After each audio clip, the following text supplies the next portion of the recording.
بالله من الشيطان الرجيم. بسم الله الرحمن الرحيم.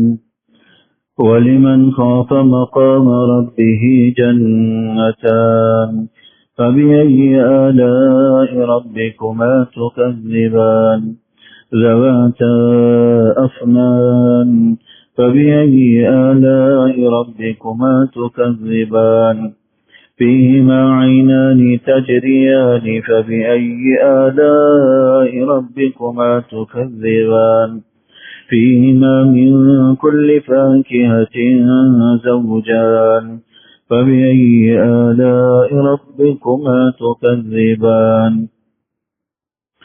متكئين على فرش بطائنها من استبرق وجنى الجنتين دان فبأي آلاء ربكما تكذبان فيهن قاصرات الطرف لم يطمثهن إنس قبلهم ولا جان فبأي آلاء ربكما تكذبان كأنهن الياقوت والمرجان فبأي آلاء ربكما تكذبان هل جزاء الإحسان إلا الإحسان فبأي آلاء ربكما تكذبان.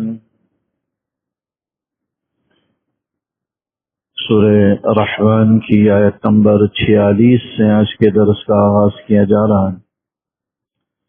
اللہ جل شانہ نے ان آیات مبارکہ کے اندر اور اس سورت کے آخر تک اہل جنت کو جو جنت میں نعمتیں ملیں گی اللہ جل شانہ نے ان کا تذکرہ فرمایا ہے.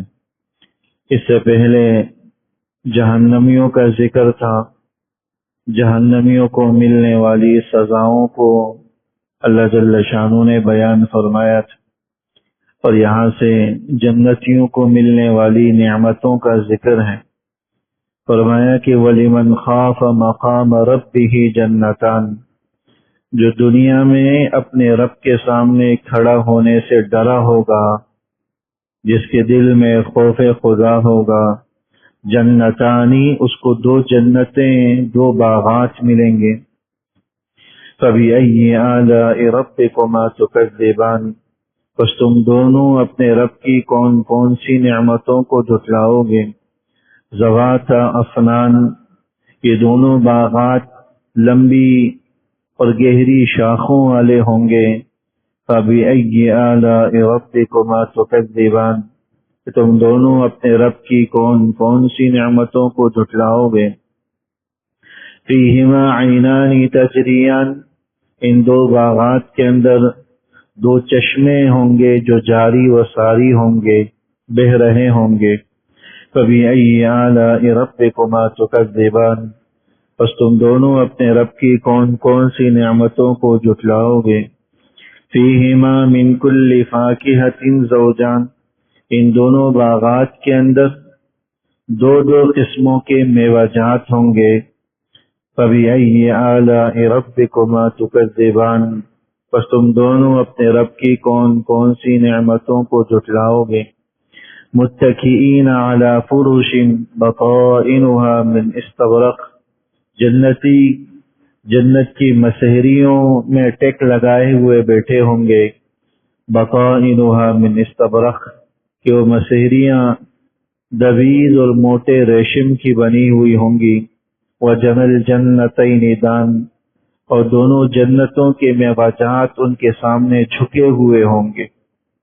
فَبِأَيِّ آلَاءِ رَبِّكُمَا تُكَذِّبَانِ، پس تم دونوں اپنے رب کی کون کون سی نعمتوں کو جھٹلاؤ گے.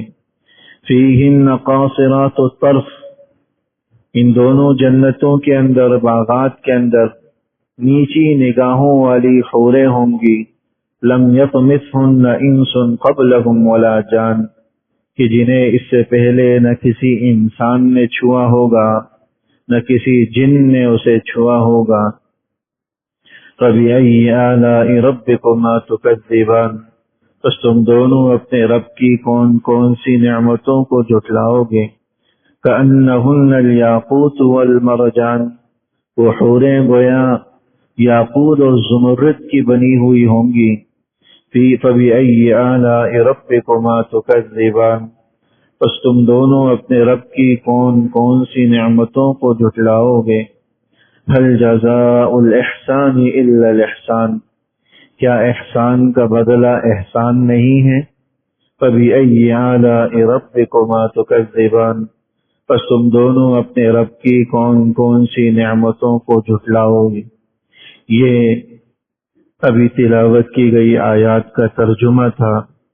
اللہ جل شانہ نے اس سورت کی یہ جو 46ویں آیت جس سے ہم نے آج کے درس کا آغاز کیا ہے، اس میں ان لوگوں کے لیے 2 جنتوں کا وعدہ فرمایا گیا جو خوف خدا دل میں رکھتے ہوں. وَلِمَنْ خَافَ مَقَامَ رَبِّهِ جَنَّتَانِ، جو اپنے رب کے سامنے کھڑے ہونے سے ڈرے ہوں گے، یعنی دنیا میں ان کے دلوں میں اللہ کا خوف ہوگا، اللہ کا ڈر ہوگا.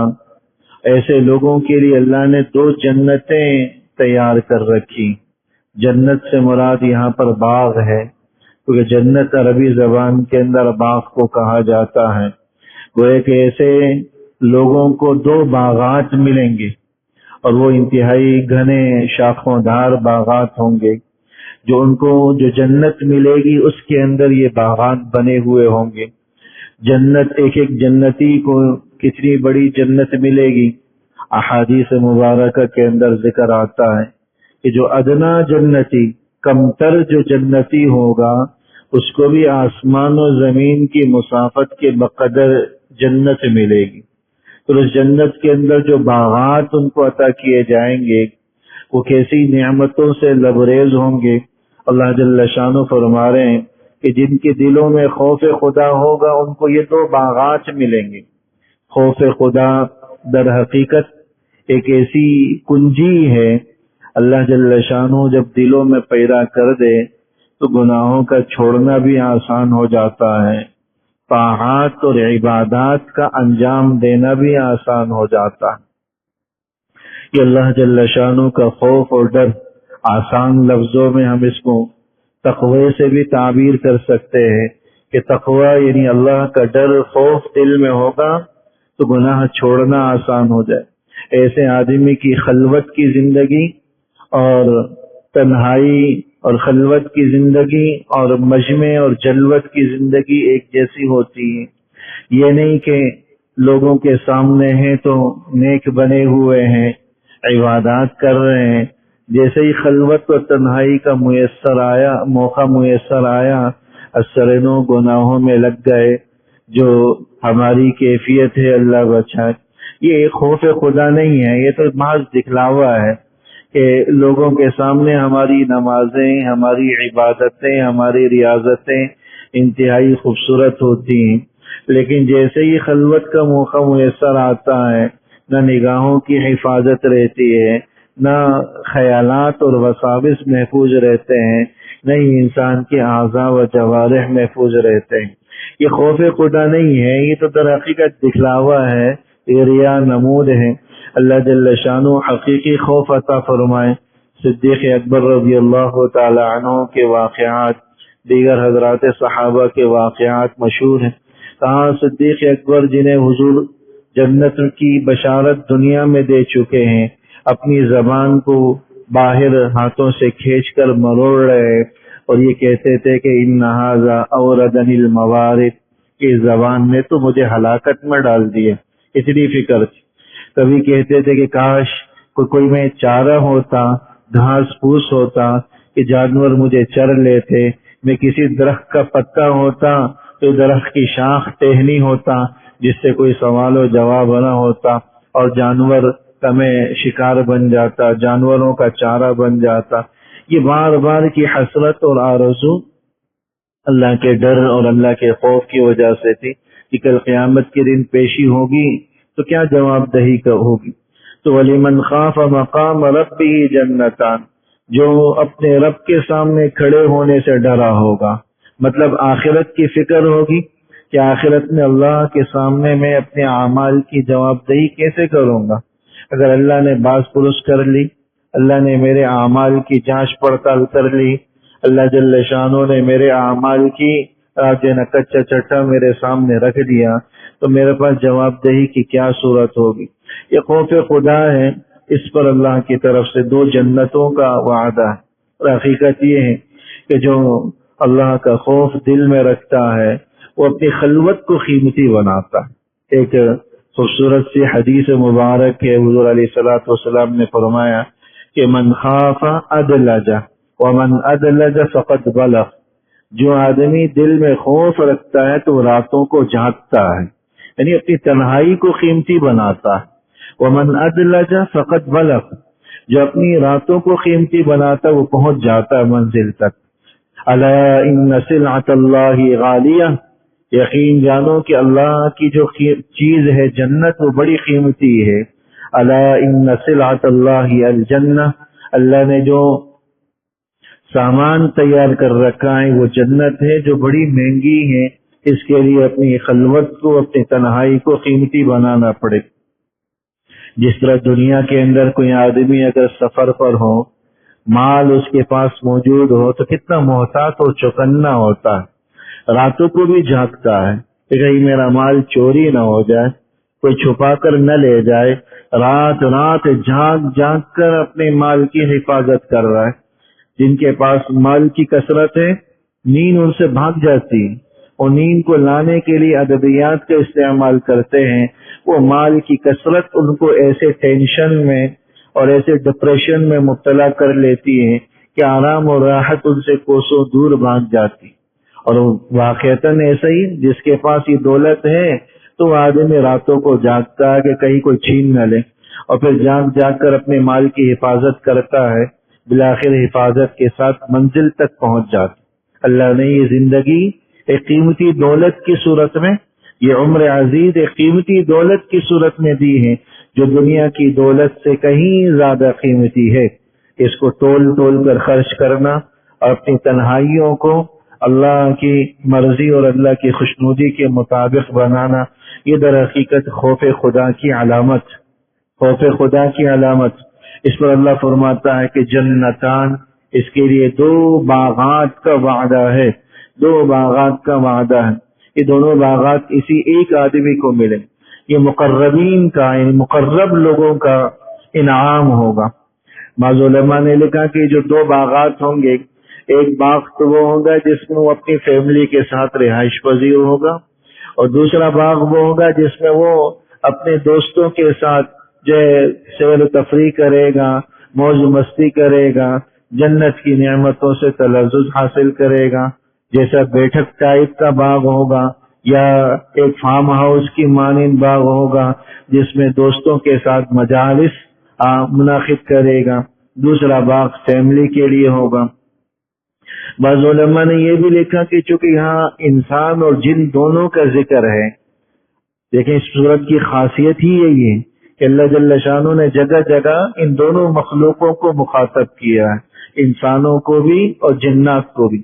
اس لیے فَبِأَيِّ آلَاءِ رَبِّكُمَا تُكَذِّبَانِ کا ہم ترجمہ یہ کر رہے ہیں کہ تم دونوں اپنے رب کی کون کون سی نعمتوں کو جھٹلاؤ گے۔ ربکما عربی زبان کے اندر تسنیہ یعنی 2 کے لیے آتا، تو اللہ جل شانہ نے جگہ جگہ دونوں مخلوقوں کو مخاطب کیا ہے۔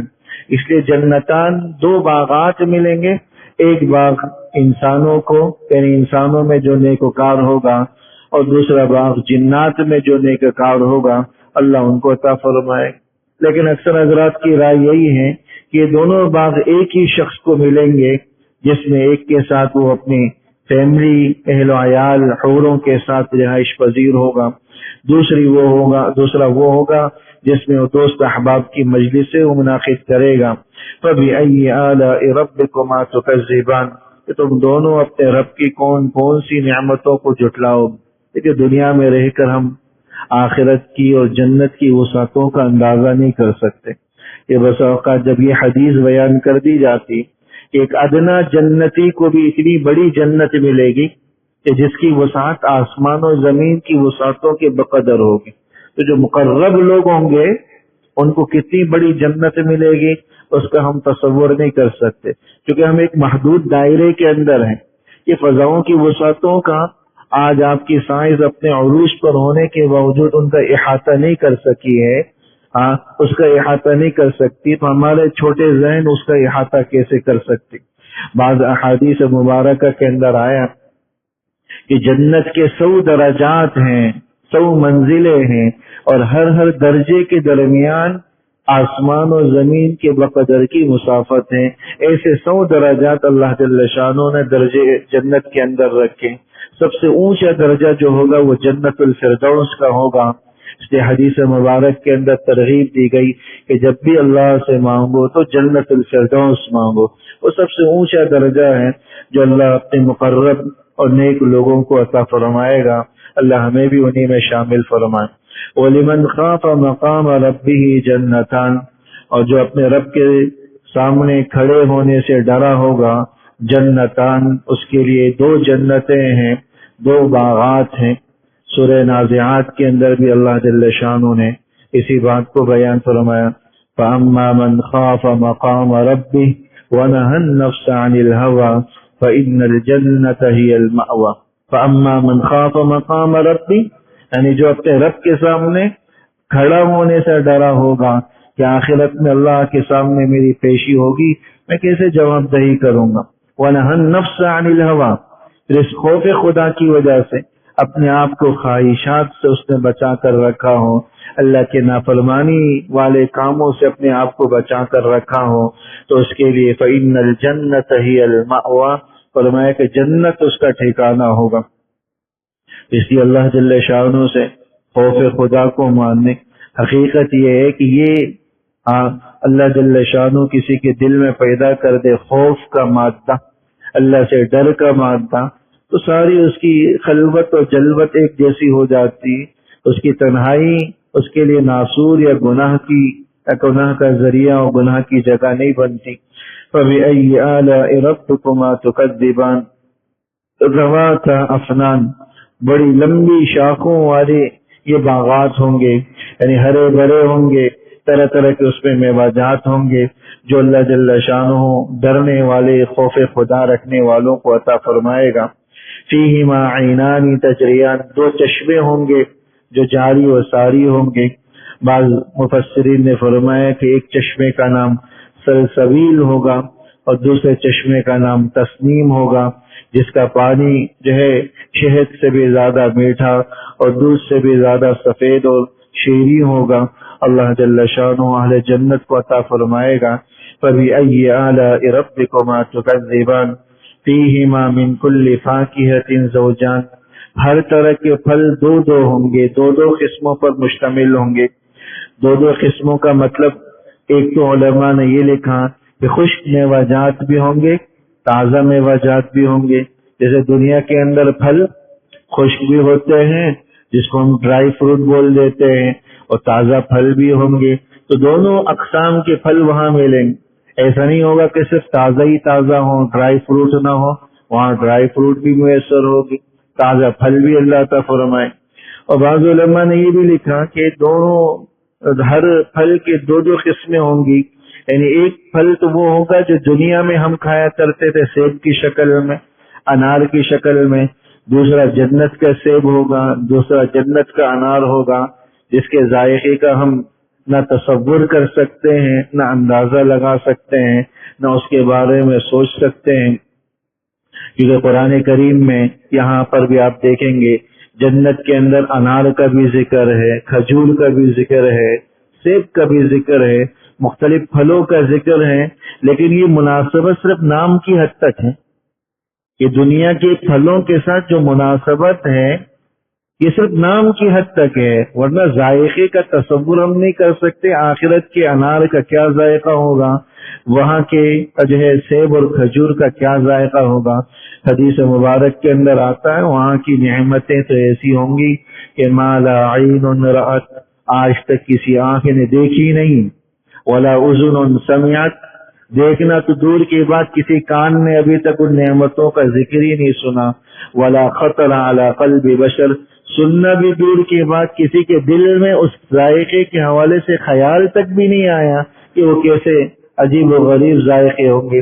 اللہ دنیا کے ذائقوں کے مقابلے میں 70 گنا ذائقے رکھیں گے، بلکہ ایک ایک پھل کے اندر 70 ذائقے انسان کو محسوس ہوں گے، جو اللہ جل شانہ ایمان والوں کو عطا فرمائے گا.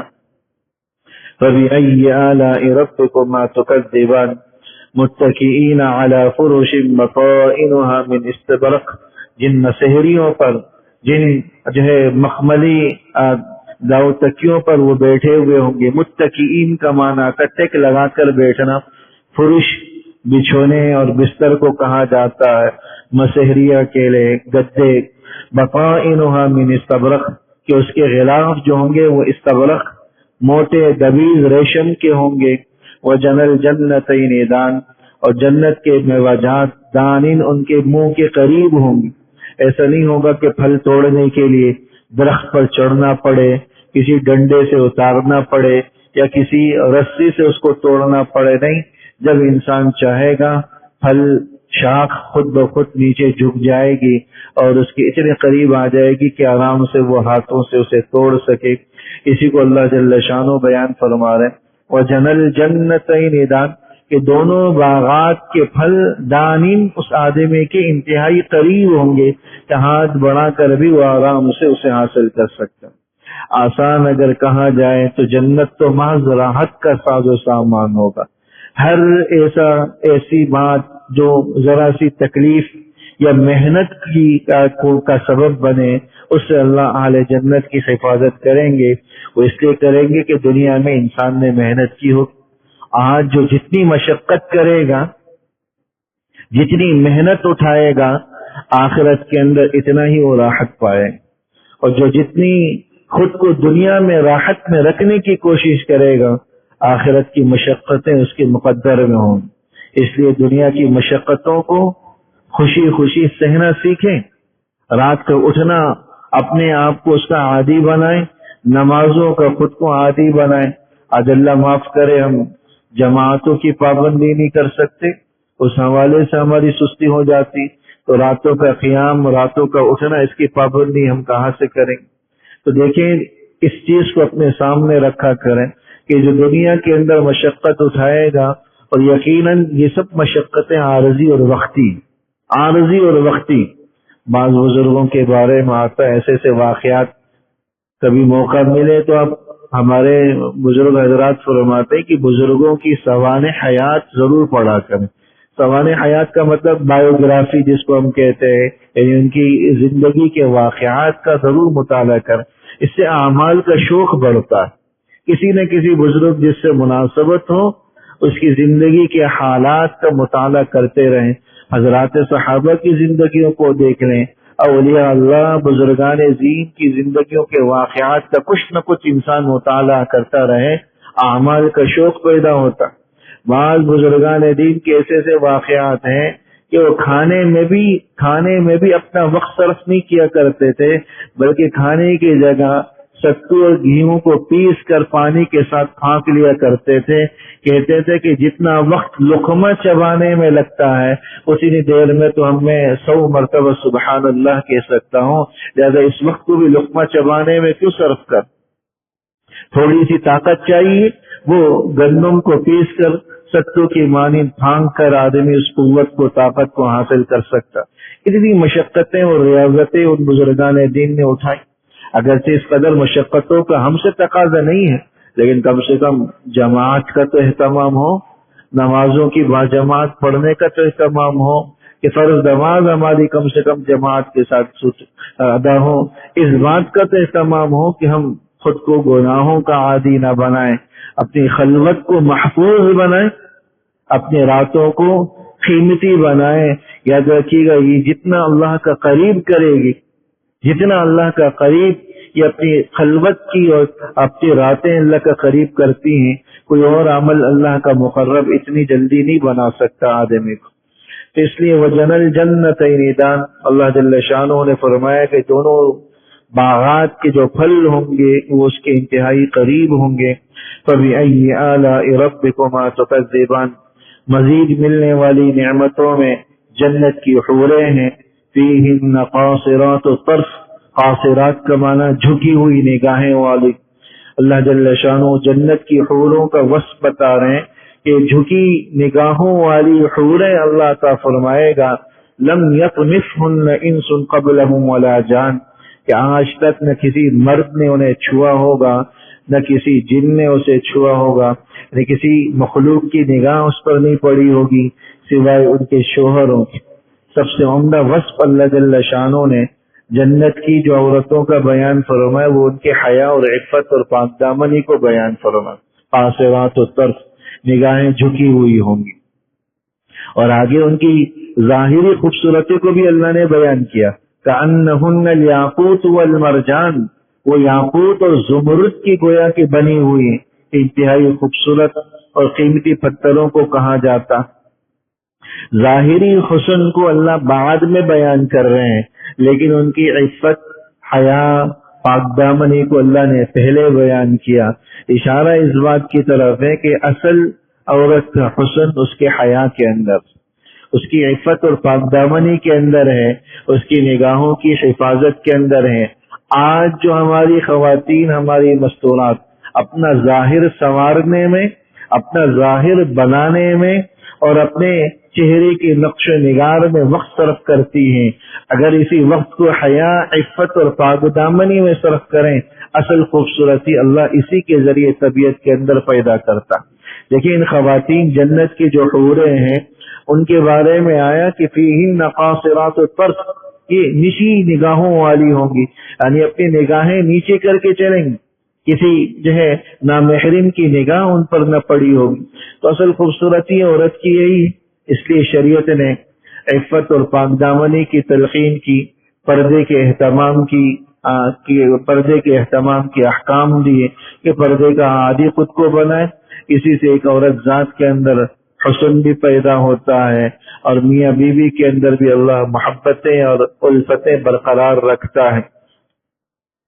یہ وصف جنت کی حوروں کا بھی ہوگا جو دنیا کی بیگمات ہیں، اللہ اہل جنت کو دنیا کی بیگمات بھی حوروں سے حسین کر کے اہل جنت کو عطا فرمائیں۔ بعض روایات کے اندر آتا ہے حضرت ام سلمہ رضی اللہ تعالی عنہ نے حضور علیہ الصلوۃ والسلام سے دریافت کیا کہ جو جنت کی حوریں اتنی حسین ہوں گی تو جنتی مرد بیویوں کے بجائے جو دنیا میں ان کی بیویاں تھیں ان کے بجائے تو ان حوروں کی طرف ہی راغب ہوں گی۔ حضور علیہ الصلوۃ والسلام نے فرمایا کہ نساء الدنیا افضل من حور العین، کہ عورتوں کی دنیا کی جو عورتیں ہوں گی جو جنت میں جائیں گی وہ حور عین سے بھی اللہ خوبصورت بنا کر جنتی شوہروں کو پیش فرمائیں۔ تو وہاں کی دنیا کی جو عورتیں ہوں گی اللہ جل شانہ جنت میں انہی شوہروں کو عطا فرمائے گا جن کے ساتھ وہ دنیا میں رہی ہوں، اور اگر کسی خاتون کا شوہر نہ رہا ہو یا شادی ہی نہ ہوئی ہو تو علماء نے لکھا کہ ایسی خواتین کو اجازت ہوگی کہ جس مرد کو چاہے منتخب کر لیں، وہ جنت میں اس کا انتخاب کرنے میں آزاد ہوں گی۔ تو فیہن قاصرات الطرف، کہ یہاں ایسی عورتیں ہوں گی جو نیچی نگاہوں والی ہوں گی، لم یطمثہن انس قبلہم ولا جان، کہ اس سے پہلے نہ کسی انسان نے انہیں چھوا ہوگا نہ کسی جن نے۔ فبأي آلاء ربكما تكذبان كأنهن الياقوت والمرجان، اب ان عورتوں کا ظاہری حسن بتلایا جا رہا ہے جنت کی حوروں کا۔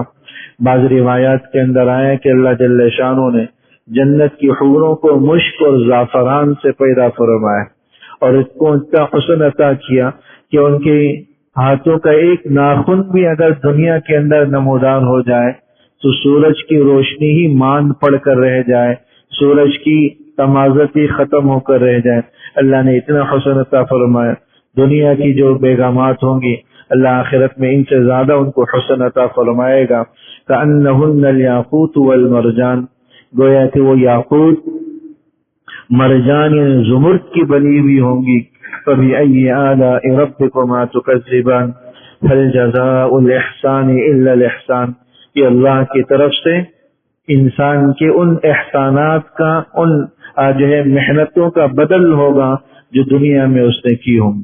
دنیا میں مشقت اٹھائی، خود کو بستروں سے دور رکھا، راتوں کا قیام کیا، دنیاوی لذتوں سے خود کو روکا، خواہشات سے خود کو روکا، اللہ جل شانہ کے حکموں کے مطابق زندگی گزاری، دنیا کی تکلیفوں کو سہا، اللہ کی طرف سے اس کا احسان یوں چکایا جائے گا کہ جنت کی ساری نعمتیں اللہ اس کے نصیب میں کریں گے۔ کوئی ایسی نعمت نہیں ہوگی جس کی وہ آرزو کرے اور اسے میسر نہ ہو۔ بعض لوگ وہاں احادیث کے اندر آیا کچھ جو کھیتی باڑی کے شوقین ہوں گے، جو کھیتی باڑی کے شوقین ہوں گے، اللہ ان سے پوچھے گا کوئی حسرت آرزو تو نہیں رہ گئی؟ وہ کہیں گے کہ ہمیں تو کھیتی باڑی کا شوق تھا، تو اللہ ان کو کھیتی باڑی کی بھی اجازت دیں گے۔ ادھر وہ کاشت کریں گے، اگلے ہی لمحے وہ کٹائی کے قابل ہو جائیں گے، اگلے ہی لمحے وہ کٹ کر ان کے ہاتھوں میں ہوں گے۔ دوبارہ وہ سلسلہ جاری رکھنا چاہیں، جو باغبانی کے خواہش ہوں گے اللہ ان کو یہ بھی نعمتیں میسر کرے۔ کوئی ایسی نعمت نہیں ہوگی جو انسان کو آخرت میں میسر نہیں آئے۔ بس ان نعمتوں کی حصول کی ایک شرط ہے، دنیا کے اندر جو اللہ اس کے رسول نے پابندیاں مقرر کی ہیں ان پابندیوں کو اندر اپنے آپ کو رکھیں، آخرت کی نہ ختم ہونے والی آزادی اللہ مرحمت فرمائے گا۔ اللہ جل شانہ عمل کی توفیق نصیب فرمائے۔ ربنا تقبل منا انك انت السميع العليم وتب علينا انك انت التواب الرحيم، وصلى الله تعالى على خير خلقه محمد وآله وصحبه اجمعين، آمين برحمتك يا